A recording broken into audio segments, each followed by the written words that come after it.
Morning, good afternoon, good day. Thank you so much for joining today's webinar on Revealing History, the vital role of African Americans in the Civil War. Thank you so much for joining. I am your host, Kitty. I will be helping our panelists today to have a very productive conversation. Thank you so much for joining. Let's give a few more seconds for everybody to get settled in, and we will start just in a minute.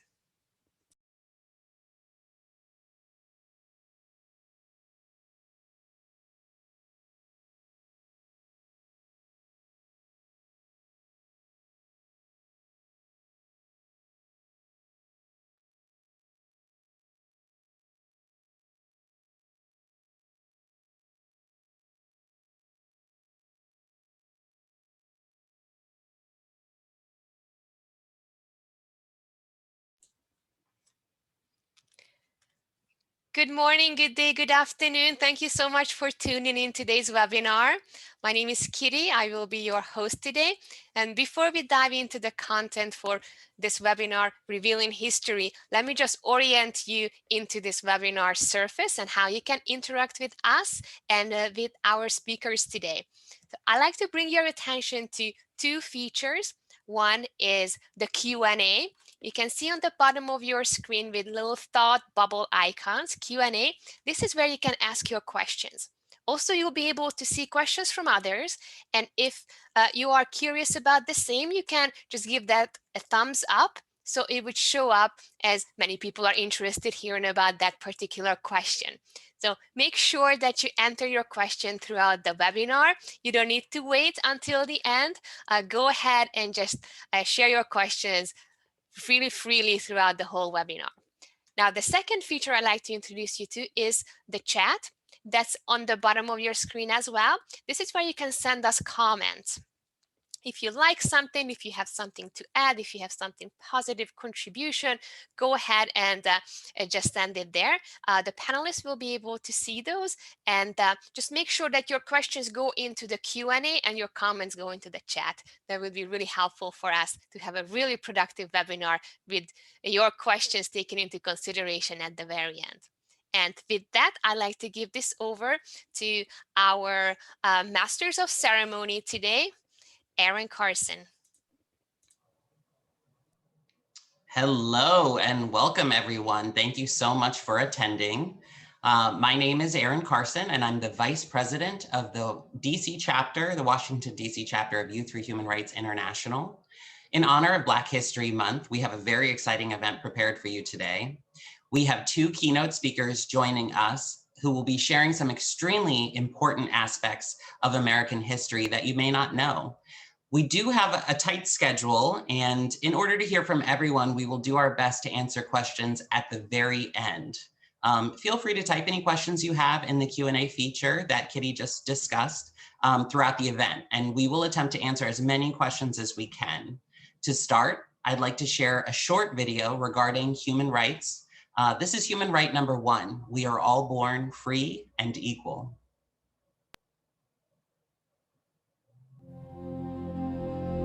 Can you tell which of these children was not born free? Can you tell which of these children was not born equal? Can you tell which of these children does not deserve to be treated with dignity?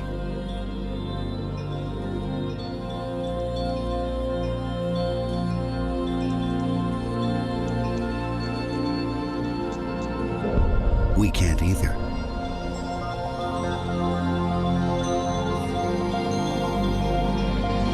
Human right number 1. We are all born free and equal. What are human rights? Find out at youthforhumanrights.org.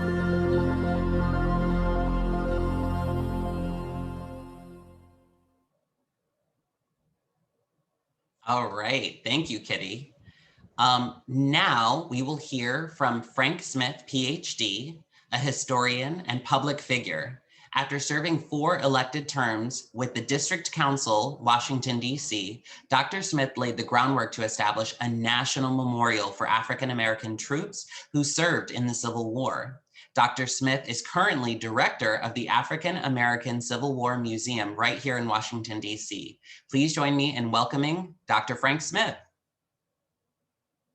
Panel, I'm happy to join you today from the African American Civil War Museum in Washington, D.C., just a few blocks north of the Church of the Scientology, where I've been many times with my good friend Beth Akiyama, who's I think on the show too, someplace watching us, making sure I say the right things. She is. So thank you, Beth. I'm happy to join you today to talk about this topic for Black History Month. And you know, we celebrate Black History Month in Washington, D.C. in the backdrop of a election that took place in November of last year. And of course, then following that, a president who would refuse to give in to the popular will of the people, and eventually a riot at the Capitol on January 6th.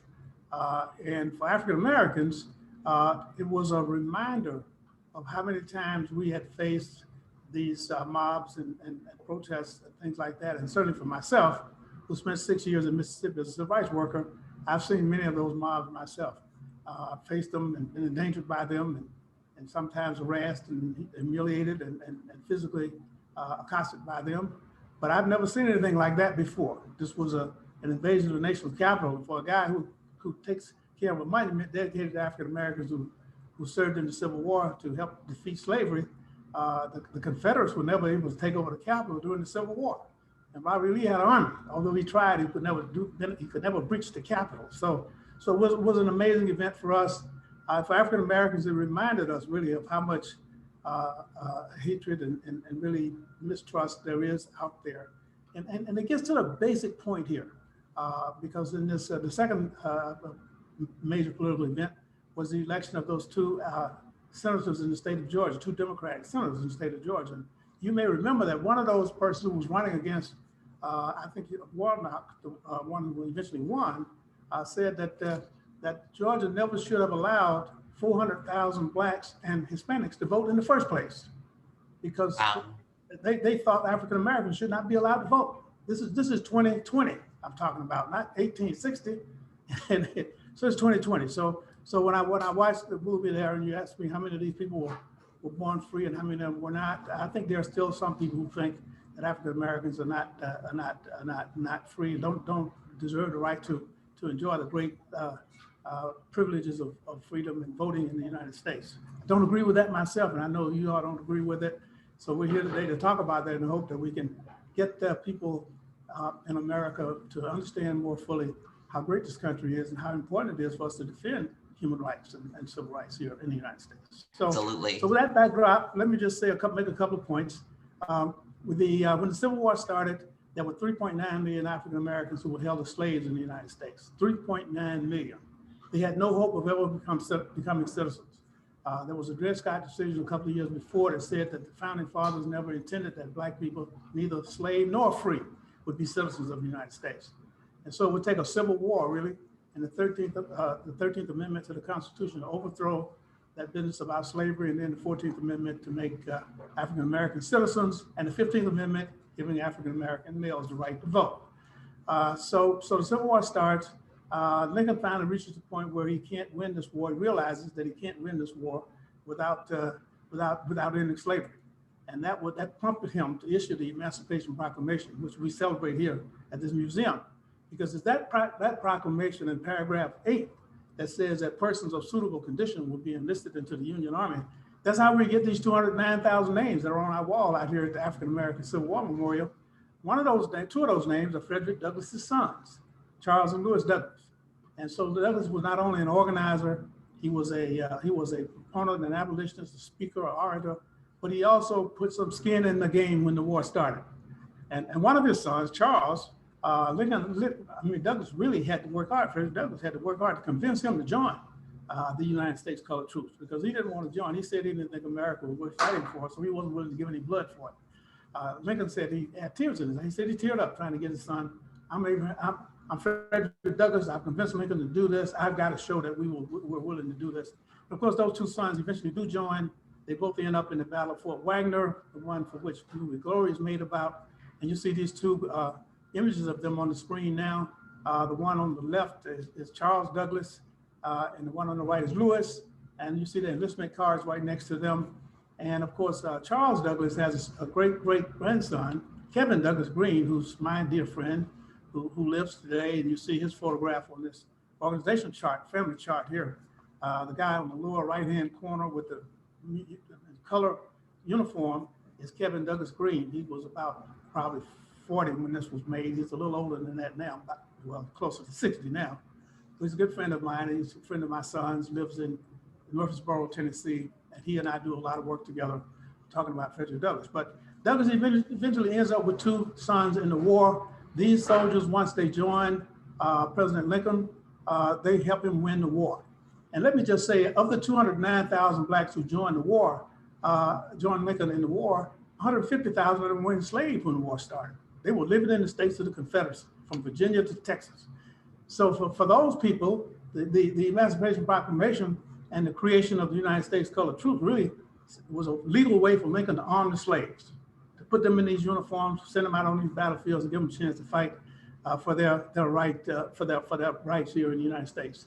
And so we end up at the end of the war with 13th, 14th, and 15th Amendments. And I want to take you really to the days when the war is about to end. We're in 1864 now. General Sherman has already passed through Georgia. He said he was going to make Georgia howl. He does that by the time he captures Atlanta and heads down south, pretty much the South is finished.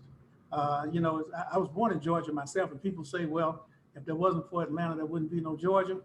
Well, in these days, if it wasn't for Atlanta, there wouldn't be no South.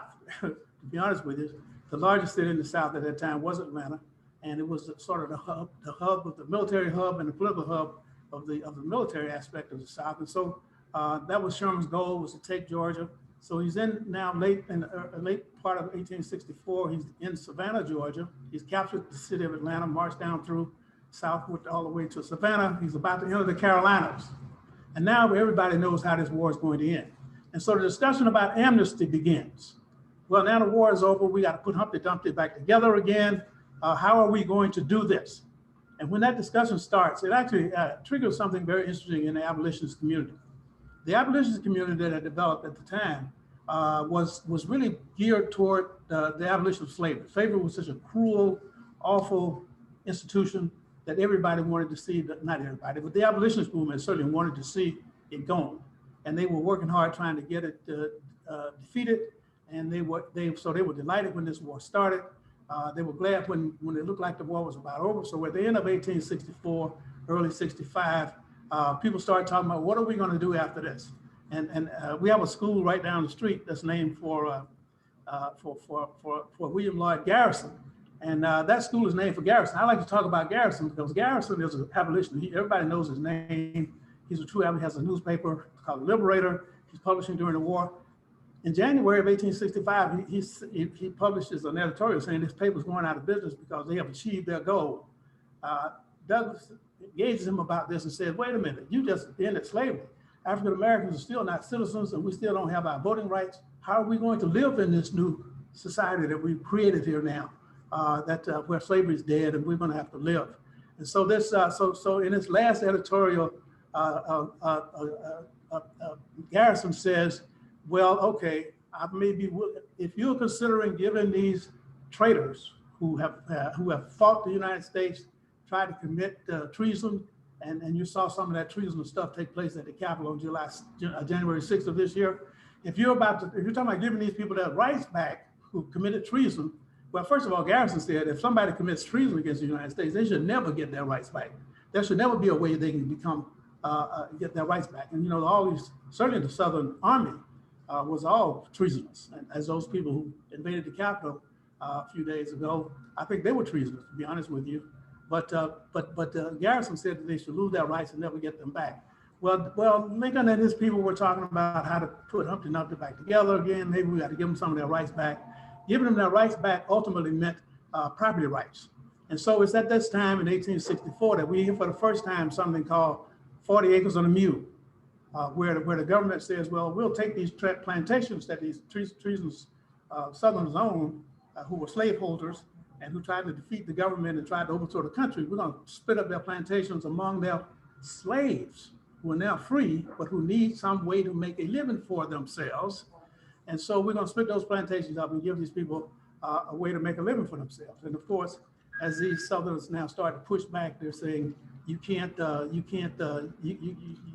take my property. If you're going to give me my freedom back, I got to have freedom to own my property. You can't give these people a right to vote because in many cases they outnumber us. You're going to make us live under black rule. And so you get a real engagement of this society taking place here, talking about how America is going to be recreated during this time. And I'm just going to summarize here and say that that discussion takes place with Abraham Lincoln and Frederick Douglass.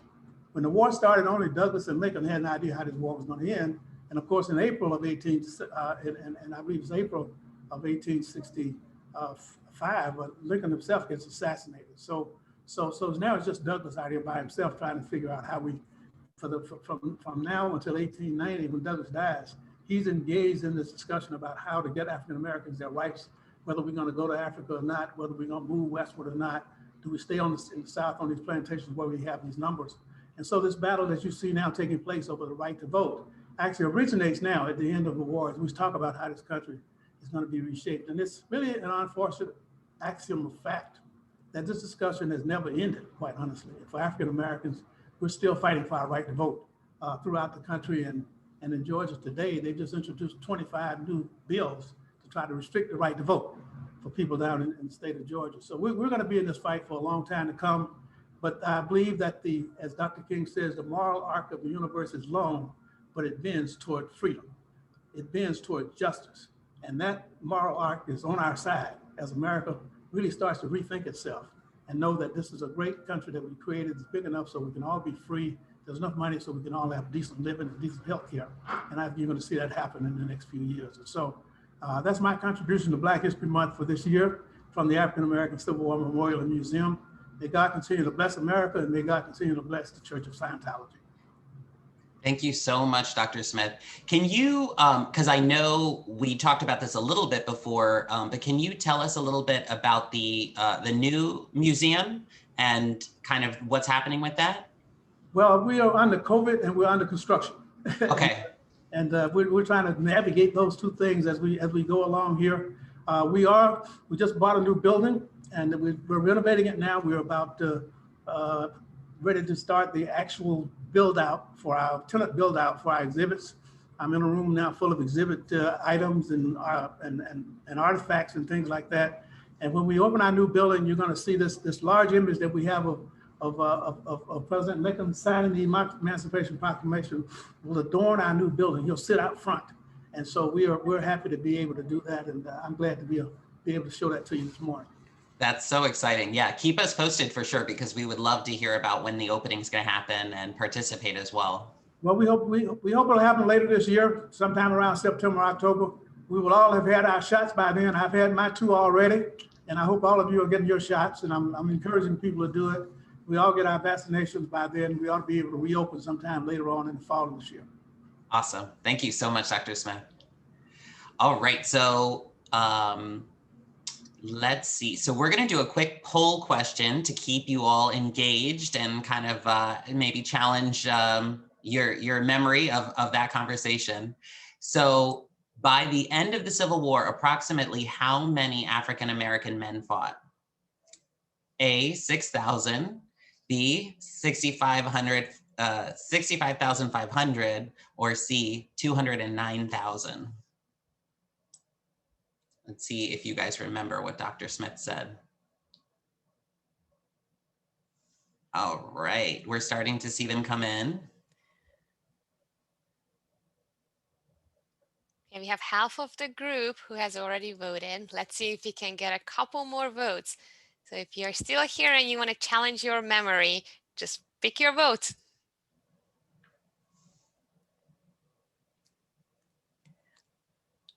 All right, we reached 60%, 65. Oh, there are some late boomers here. Okay, good. All right, we are at 73%. Shall we take a look? All right, let's see. Okay, so 6% said 6,000, 24% said 65,500, and the vast majority were correct. The answer is 209,000, and that was 71% of the vote. So you guys did a great job of remembering. Thank you. All right, so we will now see one more short video. This is human right number 4, no slavery. Okay, kids, here we are at the slavery exhibit. Now, as you can see, the slaves were kidnapped from their homes, chained together for weeks. They would cram them onto these ships in very appalling conditions. Thousands of women and children are being smuggled across the border. Sexual trafficking of children. As you can see right here, they were treated like animals. They worked all day long for no pay. Sweatshops raided by police. Children forced into slave labor. Some of the slave masters were very cruel. They whipped them and they beat them, as you can see in some of these pictures. Brutal, even fatal. So, before moving on, are there any questions? Does this still happen today?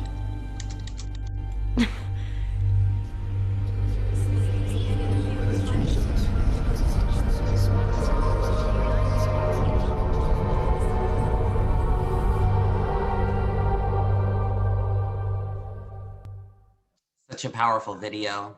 Thank you, Kitty. Okay. So next we will hear from Dottie Laster, founder of Trafficking Victim Rescue Central. Dottie has spent over 18 years serving victims of human trafficking. She has trained thousands of law enforcement officials on spotting signs of human trafficking. In 2005, Dottie triggered the largest rescue of trafficked victims in US history. And today she'll be talking about Frederick Douglass and how he inspires her to fight modern day slavery every single day. Welcome, Dottie. Thank you. I appreciate you having me. Of course. Thank you for joining.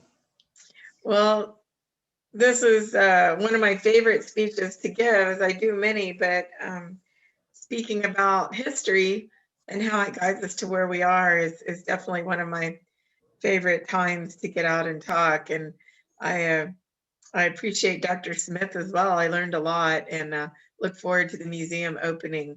I'm sure I will be there. So, Frederick Douglass, to answer the little girl's question in the video, yes, modern slavery does exist. It evolved, it changed, it disguised itself differently than it did in the 1800s and before.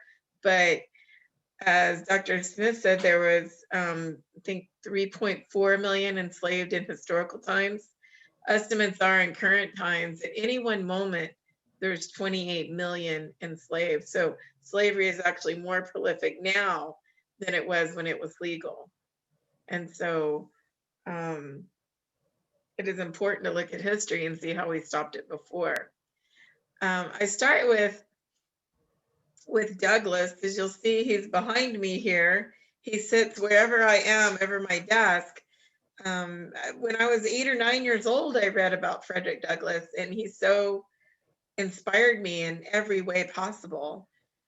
Even as a young child, I did not know I would wind up combating slavery, but I knew very innately how evil and horrible it was, even before I knew much about the world. And so I learned that in school when I came across something that he had written, and I just really I read books by Douglass and Lincoln quite a bit as a young girl. What impressed me, or what caught my attention with Douglass, is that he never accepted that he was able to be enslaved, which led to his freedom. He too, as a young child, was introduced to the concept of reading at a time when reading was, or teaching anyone that was enslaved to read, was illegal. And when he realized how angry the slave owner's husband had been at her for teaching Douglass to read the Bible, he realized that that was the key to his freedom. And he was maybe 8 or 9 years old, maybe even, no older than that when this happened for him. So he too had an innate sense that this is not right. This is something not to be tolerated. And he took that idea and took it all the way to owning newspapers and writing books. So that is what first sparked my desire to learn more about him, is how someone with everything against him could use that little kernel of opportunity and take it as far as he did. He sought out freedom his entire life. One of the really important episodes in his life is he was sent, as he was starting to become a more mature young man, to what was known then as a slave breaker, an Ed Covey. And Covey's whole income was derived from breaking the will of slaves to pursue their freedom. And in that incident that is in Frederick's book, he talks about a 2-hour battle where all he did was defend himself, but he did not allow himself to be beaten. And that was the last time he was beaten. And he also noticed that the slaves who did not defend themselves got beaten more often. And we'll see later when I talk about myths how I took that idea and really used it in my work today. So as Frederick gets into adulthood, he's definitely making plans to be free. And he meets his wife, Anna Murray. She's a freed Black woman, and she finances and helps his daring escape, which I hope you'll read his books, because it's almost like a spy novel, except written before our concept of that exists. It was very real and very dangerous, and he got some good breaks along the way, and he also was very much confident in his ability to escape, and I think that's what got him free. That led him to begin, he did actually, and I like that Dr. Smith mentioned this, he met William Lloyd Garrison not long after his freedom, and together they worked, as abolitionists, and Douglass, at much peril to himself, began to speak out publicly about slavery and what had happened to him and the people that were left behind. And even more dangerous than that, he wrote a book where he named names and incidents and murders and sexual assaults. And one of the people who wrote the foreword or the introduction, that they wrote a letter for his book, suggested he burn the manuscript because only bad could come to him personally, of course, for what he was doing to try to free the rest who were left behind. So you can see from that what a brave man he was, because of course he published his book, and he didn't pull any punches. He named everybody and where they were and their family. And even today, when I combat cases and someone gets arrested or, the right things happen, I'm very cautious about taking credit for any of that, because it's not always good to take credit for what you do. It can have some really, even today, some really life or death consequences. So he was very brave and very determined to not allow slavery to exist. He then moved forward in his life, and I'm jumping many years, but he bought a house in Washington, D.C., and it is the most beautiful and amazing house you could ever imagine. And for his time, it was cutting edge. It had an indoor kitchen, indoor laundry. It was set up for his wife, Anna Murray, to be the support to him in all his speeches and where he traveled, because she would mend his clothes, press them perfectly, launder them, and ship them to wherever he was. And if you'll see in some of our pictures here, we have I took these pictures in his house of the trunks, the steam trunks, and his desk, you'll see here now, full of books. At the time, not everyone could afford this many books. And he would receive guests into this beautiful home that was set up to support everything he does. And it is now a national park in Washington, D.C. And I urge anyone there to visit it. No matter who you are, you could not leave there uninspired. It shows you that we all need to try harder in whatever it is we're pursuing. These are the trunks that would be shipped to him or travel with him full of clothes. Photography was very new at that time. And Douglas knew it was very important to portray the image of freedom and that Black people were human, because it was not really understood at that time. There was debate about that. And so he was the most photographed person in his time. And it was very important that he always was dressed and groomed impeccably, because he knew that was a myth and a stereotype that he had to fight every moment of his life.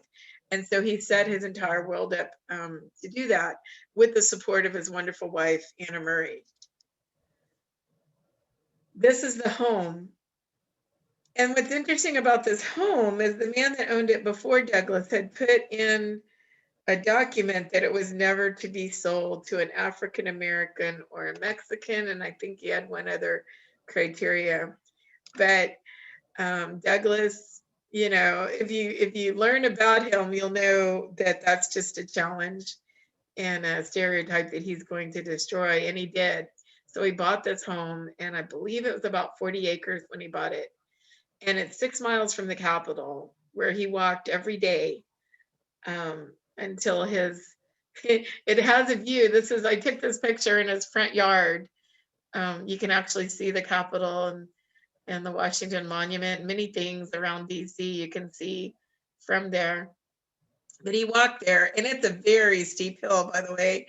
He walked up and down that hill every day and served our country in many ways, certainly before the Civil War and even again afterwards. As Dr. Smith said, he recruited for the Army. He encouraged his sons to participate.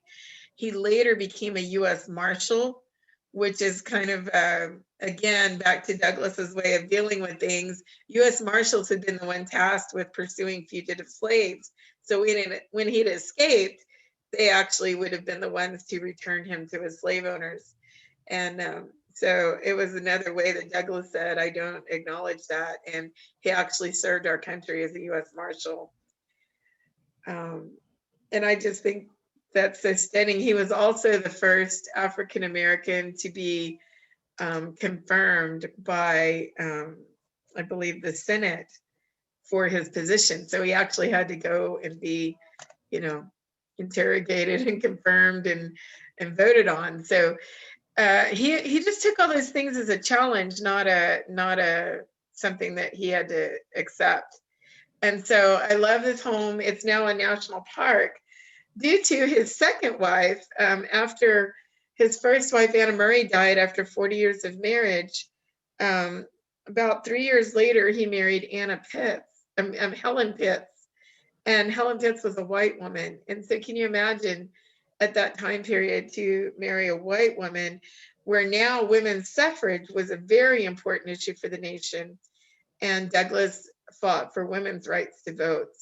And sadly, neither family accepted their marriage. It was unfortunate. Helen Pitt's father was actually an abolitionist, and but neither her family nor Douglas's accepted their marriage. But Helen, in true, you can see why Douglas would have loved her, because he said I'm not quoting it exactly, but what she said is, I knew who I loved, and I was not afraid of the color of his skin, which I thought was beautiful. And we owe the fact that this place that they live, this home, is now a national park.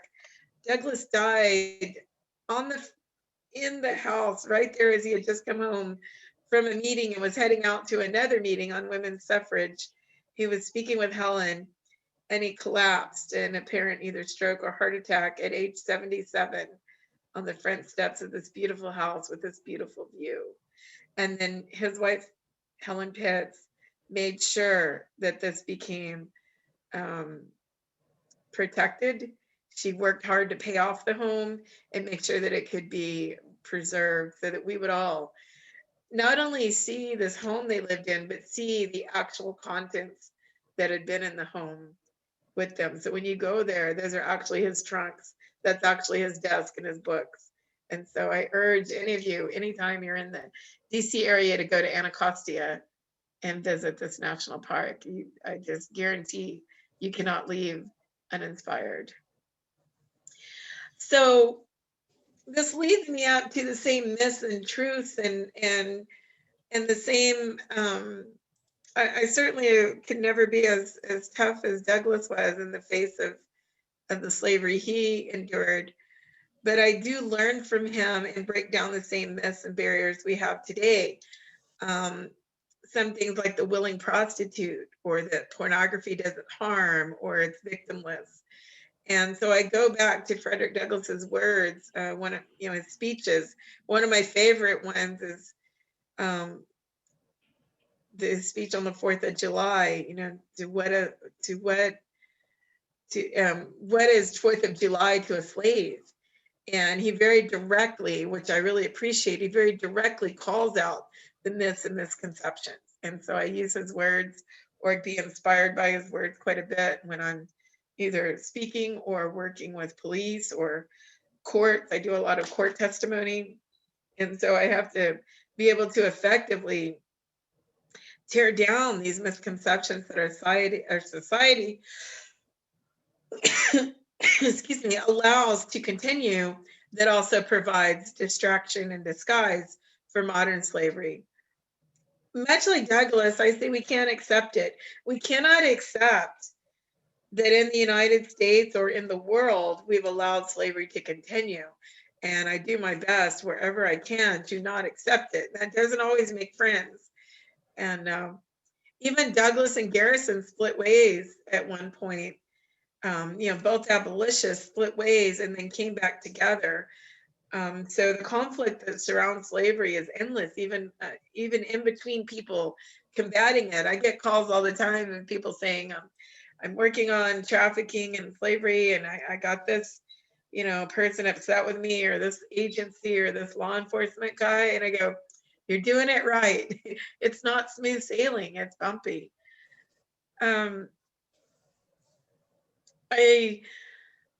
I hope that we can model a society that would be just as intolerant of slavery as Douglas was. He is so, in every level, when you think, oh, he would just let that go, he did not. And one example is when he traveled to Europe to speak, and he enjoyed freedom there for the first time. He was treated as an equal once he got to the UK, and he could have stayed there and been just celebrated, but he couldn't leave behind the slavery in America and let it sit. He just wouldn't do it.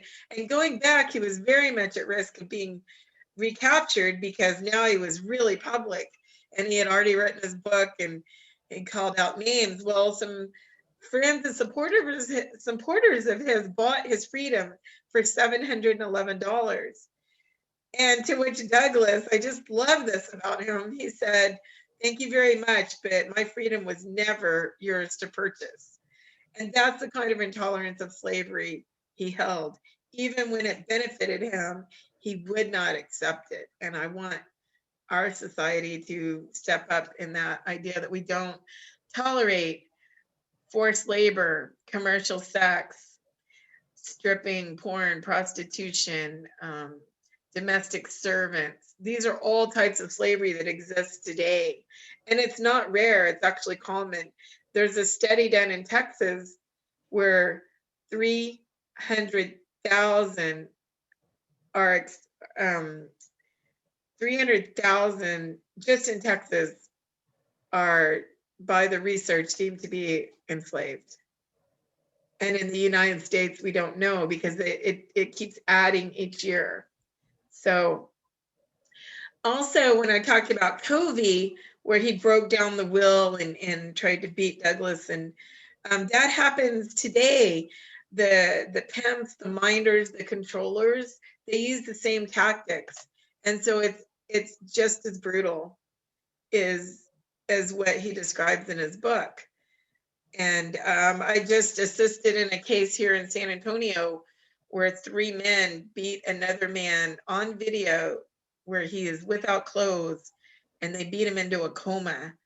and they had not been arrested. And I brought some attention to the authorities in the right place, and now all 3 are arrested. But they look like jackals, and they were allowed to go around freely. And so we have to, even if it's scary, even if we don't want to, we really must make this a place where slavery is not tolerated. And the next slide. So I will close with this, because this is the one I quote of Douglas the most. I will unite with anyone to do right and no one to do wrong. And I think that's so eloquent and so appropriate. And I put it in my presentations often to remember we don't always have to agree on everything, but I think we can overwhelmingly agree that allowing anyone to have all of their human rights taken from them, which is what slavery is, a vacuum of all the 29 videos that Youth for Human Rights shows, it means that victim doesn't have any of those, that we don't let that happen. So with that, I invite you to check out my website where I have free downloads of things that may help you if you want to explain this and speak about it in your community. Of course, you can email me and follow me on LinkedIn and Facebook, and I hope to engage all of you and your use of the Youth for Human Rights videos to spread the word that we don't let this happen anymore. Thank you. Thank you so much, Dottie. That was awesome. I just did a little bit of research while you were on speaking, because I wanted to check in on this. So the Frederick Douglass House, which I have toured, I think I mentioned this to you last time a couple of years ago. It's not currently open. They're not doing touring because of COVID, but the Park Service that manages it are still doing virtual events and historical webinars and stuff like that to keep people engaged. So if you go to their website, National Park Service or nps.gov, and look up the Frederick Douglass House, there's a calendar of events that you can participate in for people who are interested in learning more about Frederick Douglass specifically. I love that. And, you know, I'm sad that it's closed at this moment, but I do love the push to get more interaction from the Park Service, and their videos are stunning. They're very well done. And I've learned, even though I've been there so many times, I've learned from those. So I would urge all the listeners to follow them. You can follow them on Facebook and you'll get a notification, or you can go to their website and really dive into Douglass. Those park rangers are amazing. And there's so much to know. I mean, you could have a 2-hour presentation just about him and you still wouldn't cover it all. So yeah, I mean, you know. That's correct. And, you know, we still only know what's written. I wish I could have lunch with him. And I got as close as you can. I wanted to mention how Douglass is touching us today.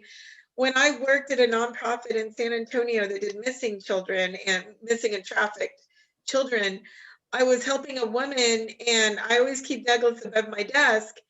And she was working with me to go over, you know, how we were going to find her kid. And she looks up and she goes, we're direct descendants of Douglass.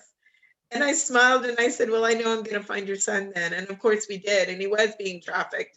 I did get him away before the worst had happened, but he was about 16 years old. And so I looked up at my picture and I go, that's funny. Yeah. Wow. That's amazing. We have a lot of connections here.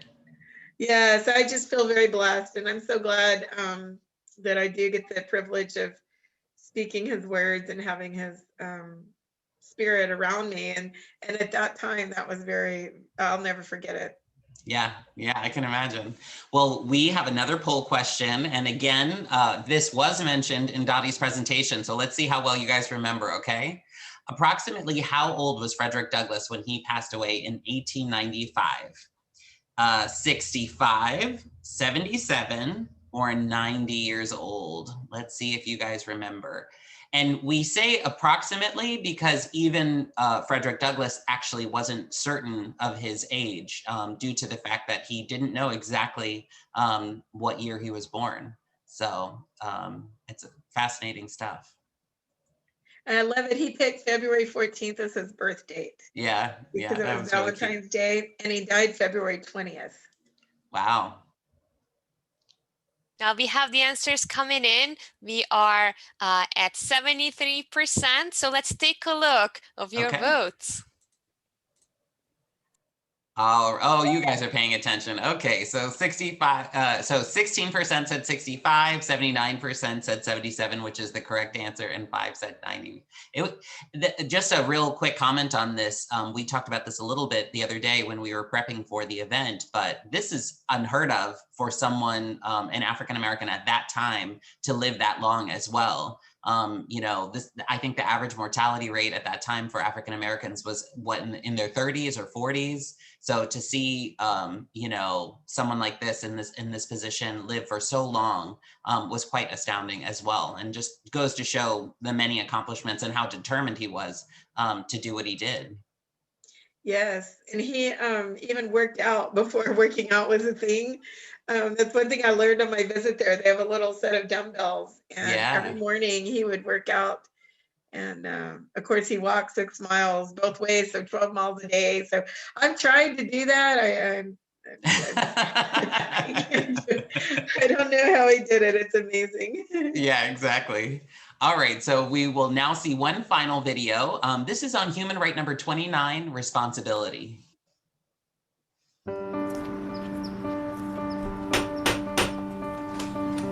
Good morning. I'm here to read you your rights. My what? We're all free and equal. Don't discriminate. You have the right to life.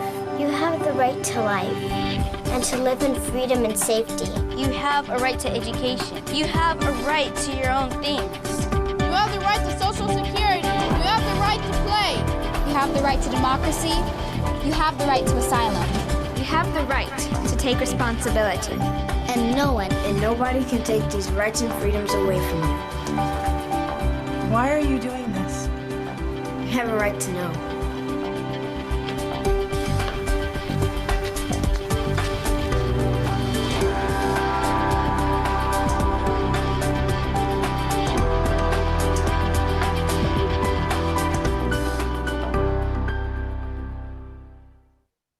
I love that video. All right, so next we will hear from Azar Haq, who is the president of the DC chapter of Youth for Human Rights International. And he's going to tell you more about what we do locally with Youth for Human Rights to address modern day slavery and how you can get involved. Azar? Thank you, Aaron. Welcome, everyone. It's hard to follow up with such an incredible panelist there, Dr. Smith and Dottie Lassiter. But first of all, let me say good morning, good afternoon, and good evening, depending on where you are. I'm honored to be here with such a distinguished panel with Dr. Smith and Dottie Lassiter. Youth for Human Rights Washington, D.C. chapter is honored to organize and host this event in honor of Black History Month. This is one of the few events that we put on throughout the year. We'll tell you a little bit more about that as well. As you've heard today, knowledge and awareness is key. And that's where the Youth for Human Rights Washington, D.C. chapter comes in. We work with the community to raise awareness of human rights. And as Dottie Lassiter said, we unfortunately have modern slavery, which we need to fight today. And we hope that our chapter does its part to end modern day slavery by raising awareness of human rights, not only the Washington, D.C. area, but throughout the world. The purpose and mission of the Youth for Human Rights DC chapter is to educate our community and leaders into or about their 30 human rights as detailed in the Universal Declaration of Human Rights. This is a document that the United Nations adopted after World War II. We have taken the materials or the human rights in this particular document. We've created a very easy to understand version of this human rights booklet that we actually give to students and give to the various people that we run across in the events that we hold. And lastly, of course, our mission is to inspire youth so they become advocates of tolerance and peace. I want to share with you now the various methods by which we engage the community, and we have many of them. One of our favorites is school seminars. We host seminars at local schools. This is an elementary school in our local community that we've gone to several times. The students love having us there. And in fact, the teachers do as well, because even though the students are attending social studies classes in the school, there's no targeted education when it comes to educating the students on their 30 human rights, which they have, which we all have, which everyone on this planet has, and nowhere.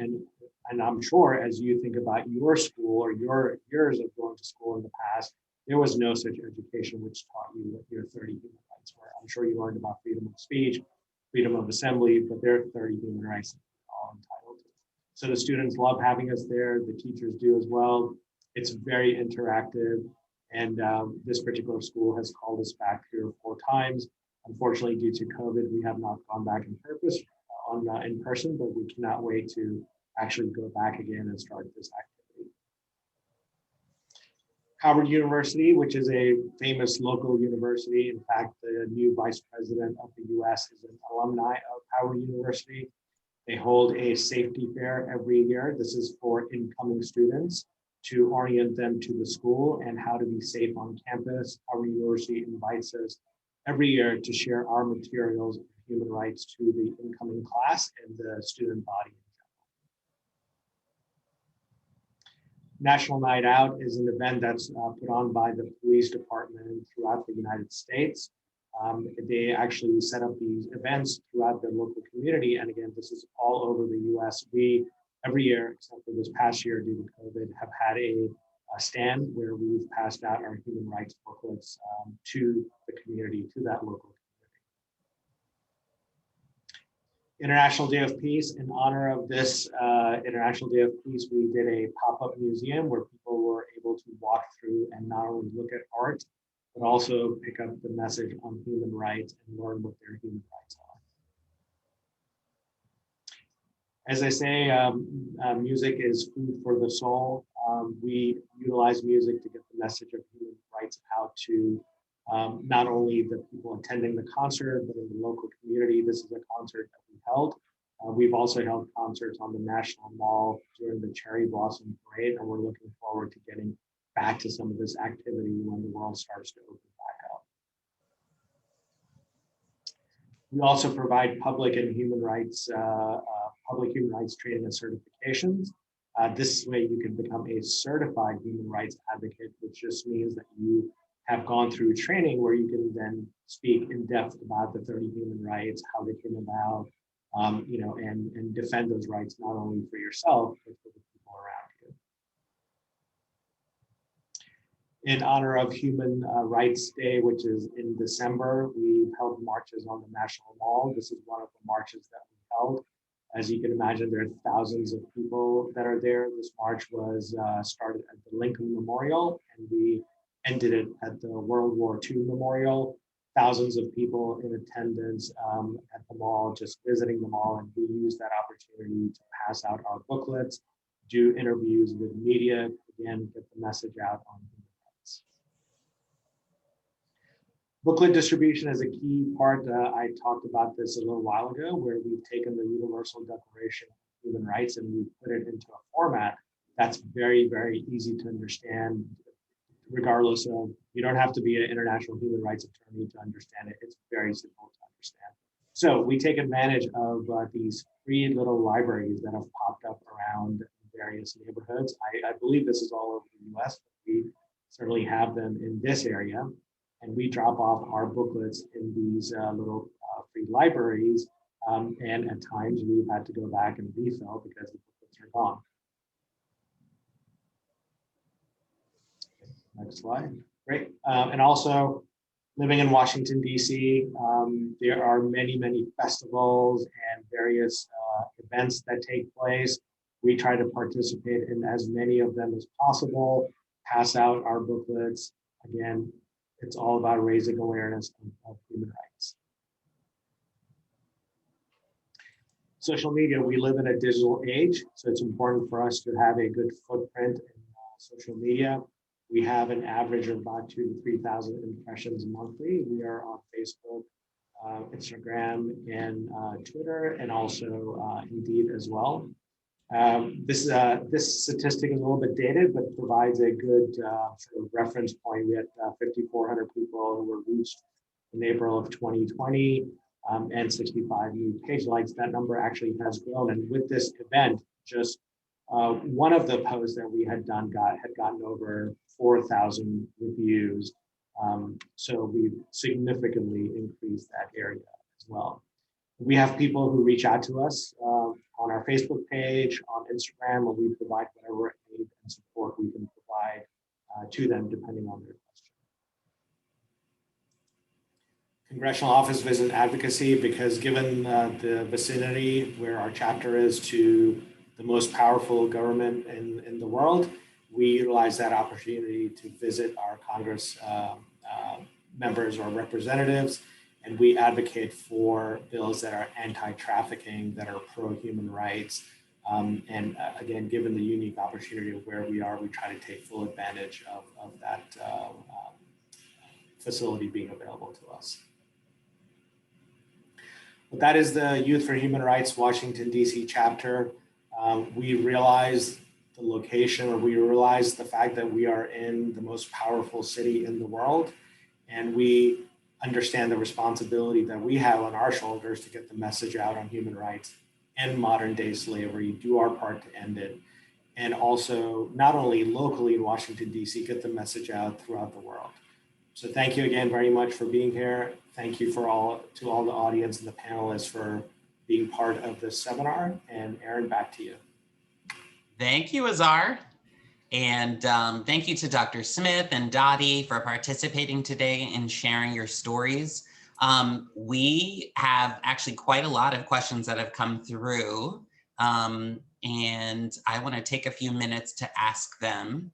So the first question, actually, this one just came through here in the Q&A feature. Okay, does Youth for Human Rights work with End Slavery Now? I am not familiar with that organization, but Erica, who's joining us, said, we haven't worked with them, but their work looks great and we would love to work with them in the future. And do you know someone that you could introduce Youth for Human Rights International to? So we would definitely love to participate with them. We do a lot of work with other organizations. One in particular that comes to mind is Operation Underground Railroad. We've done a lot of work with them. So, you know, we're always looking for partnerships and collaborations when it comes to human trafficking and those types of situations. So we would love to participate with them. So we have a really good question. This is for Dr. Smith, and we'll give you a second to unmute yourself. But the question is, can Dr. Smith tell us what happened after the war? She's referring to the Civil War. There were Black legislators right after the war, but then it seemed the Jim Crow laws happened. I don't know what really happened after the war that caused the voting rights to go away. Well, you know, that's an interesting question, because I started out by talking about the November elections and saying that people were trying to find ways, and for example, in the state of Georgia now, there are 25 bills that have been introduced by the Republican legislature to tamp down on the vote for 2022. It's called the Stop Stacey Abrams movement. So you saw this happen much more graphically during Reconstruction, where the Klan starts to riot at night. They burn people, and for example, in Colfax, Louisiana, I think it was 1870, they attacked a sheriff, an African-American sheriff, and his deputies who had been duly elected, massacred a whole bunch of people. The same thing happened a few years later in Wilmington, North Carolina. And so there's a whole wave of violence. Now, the federal government's reaction to it was mixed.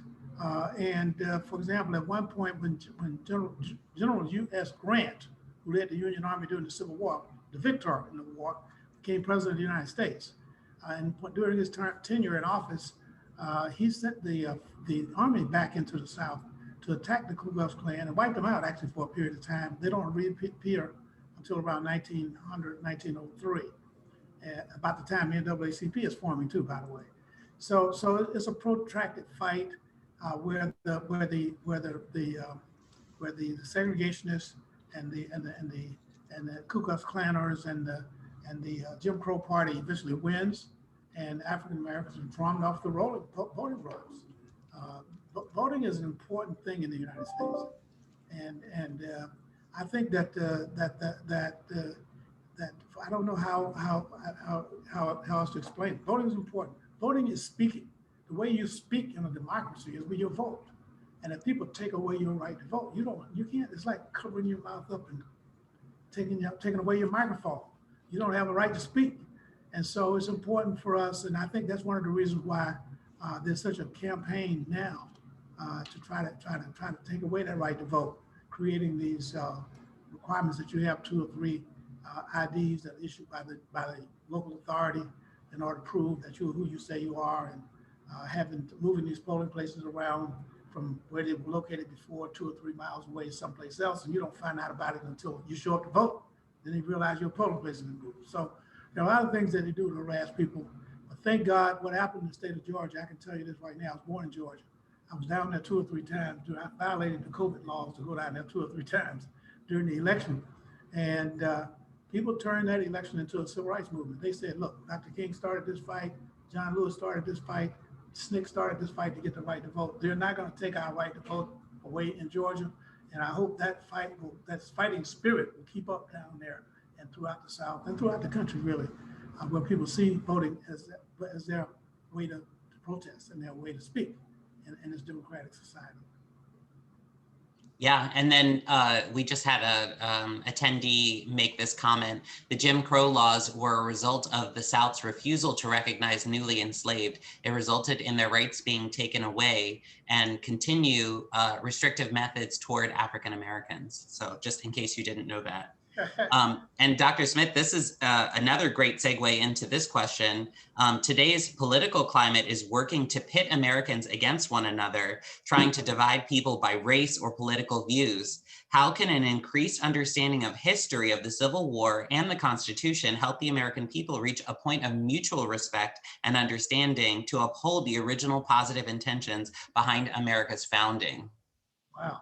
Okay. I know that was a heavy question, but I thought it was you were almost there with your last question anyway, so I thought this would be really good to segue into that. Well, let me just say that if you on my right hand side here is Abraham Lincoln signing the Emancipation Proclamation. This will be on the monument of him in Washington D.C. actually signing the proclamation with his pen in hand. He's writing his name on the proclamation to become law. Engraved on the front of this monument, though, are the words. Emancipation Proclamation, freedom and union, freedom and union, freedom and unity, freedom and I think that the word freedom comes first for us. People might say, well, in the Civil War, Lincoln's first priority was to save the nation. And he said this himself. We have his own words for that. First priority is save the nation. And if I can save it without disturbing slavery, I will do that. And if I can save it, if I have to disturb slavery, I will. And eventually he did have to disturb slavery. That's what he did with the proclamation. So that proved to you how important saving the nation was, how critical African Americans were in saving the nation.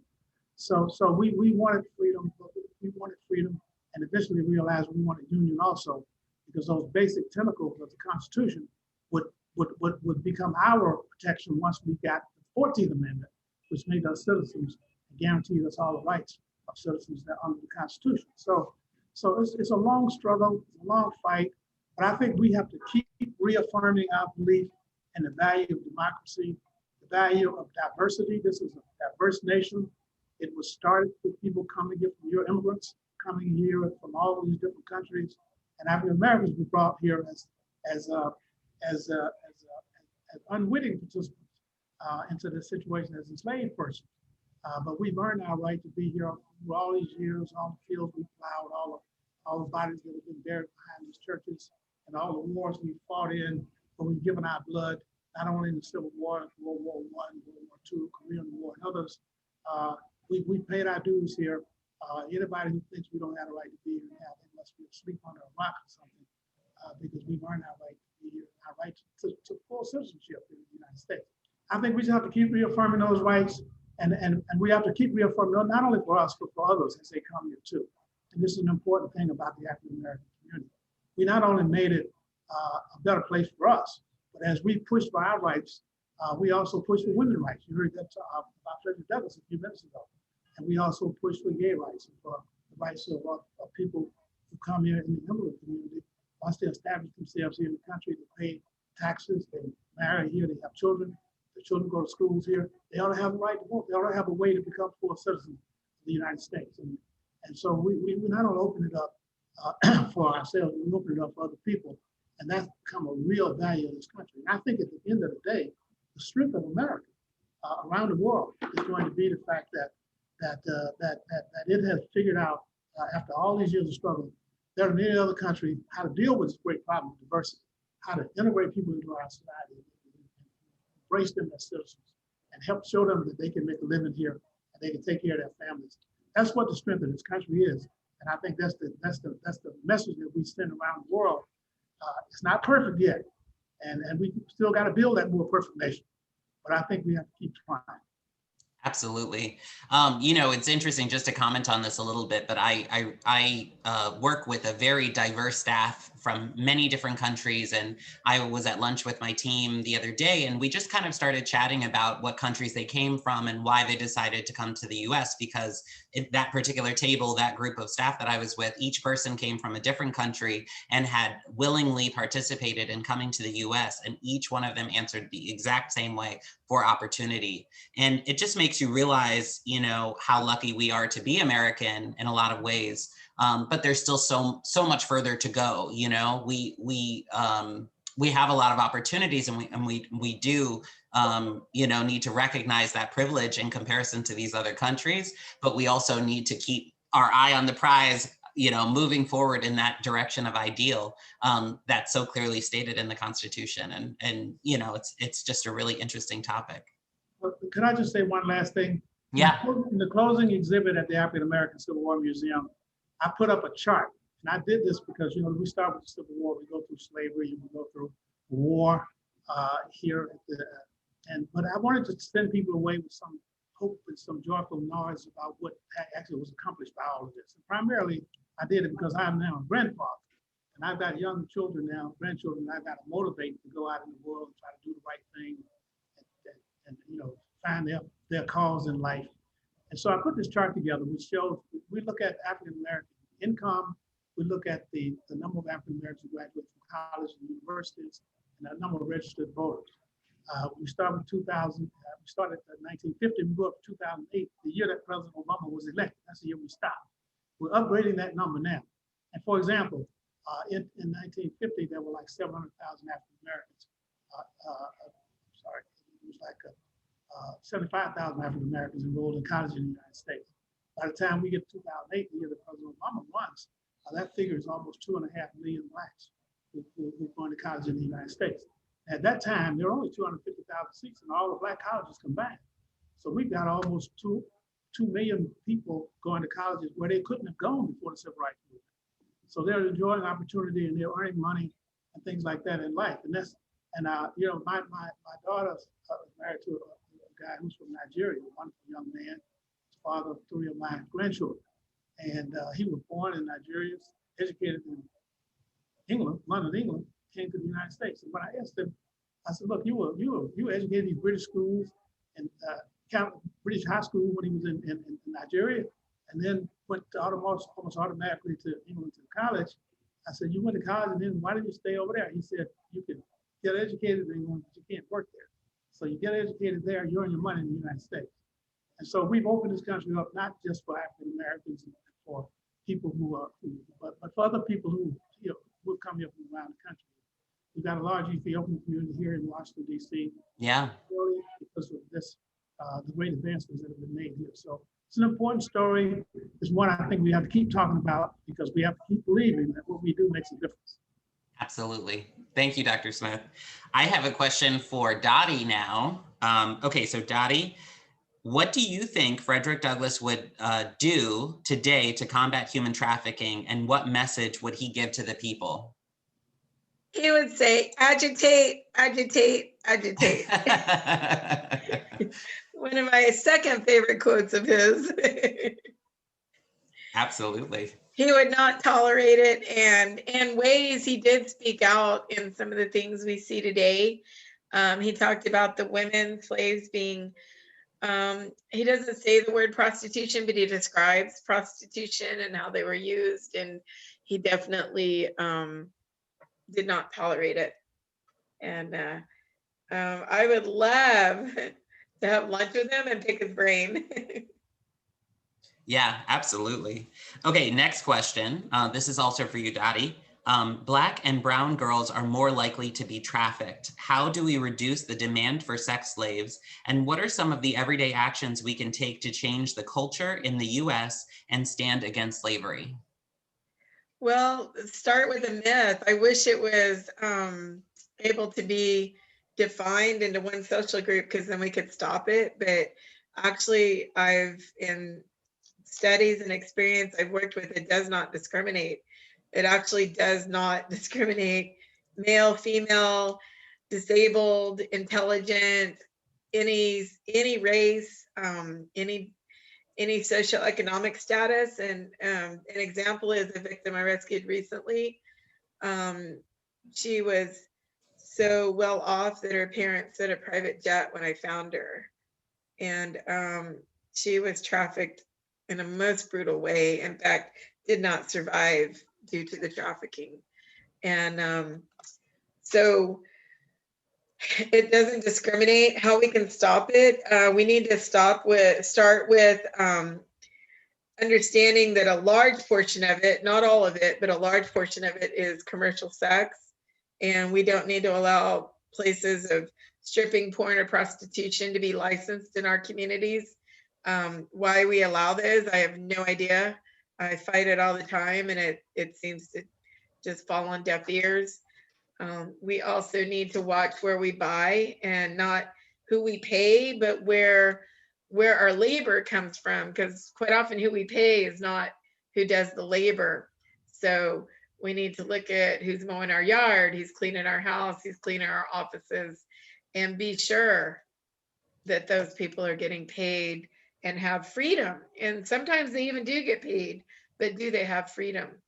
And so that's how we become intolerant, by agitating, and agitating some more. Thank you so much. Azar, this is a question for you and me. It says, how does education of human rights help prevent discrimination, particularly racism?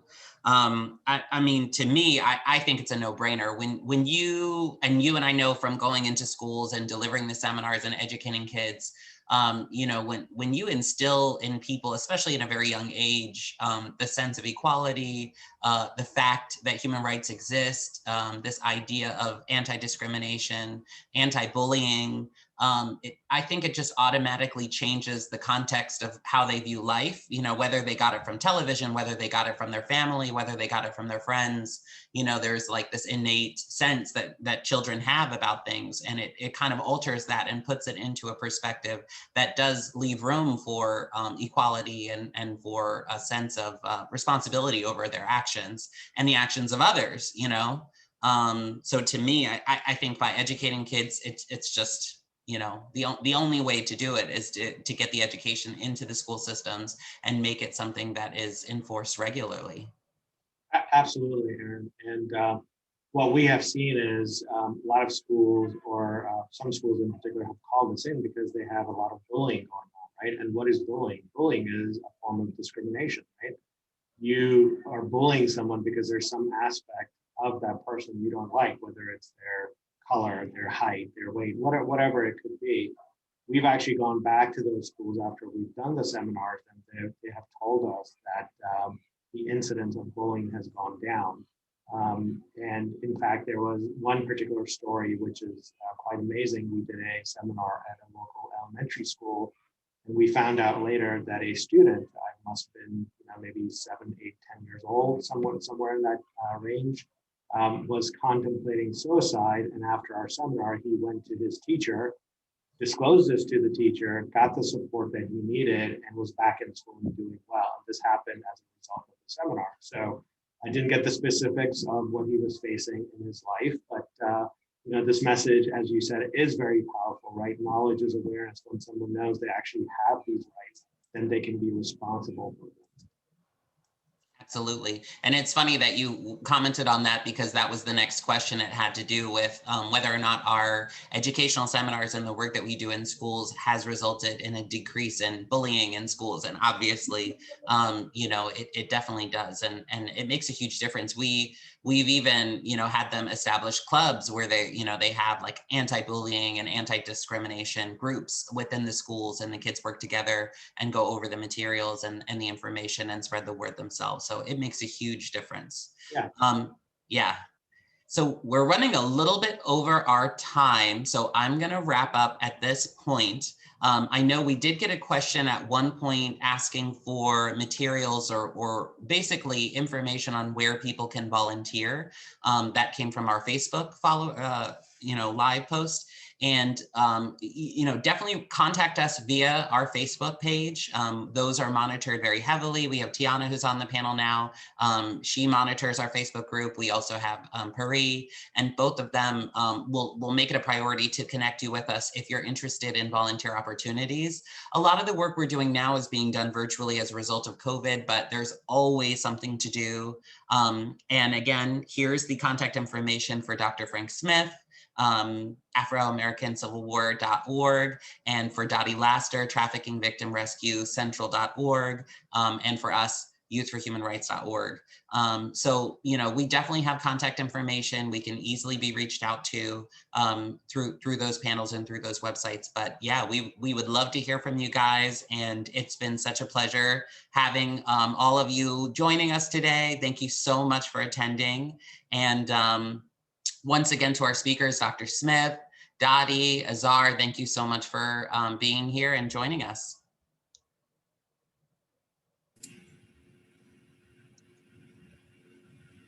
Thank you. Of course. Thanks, guys.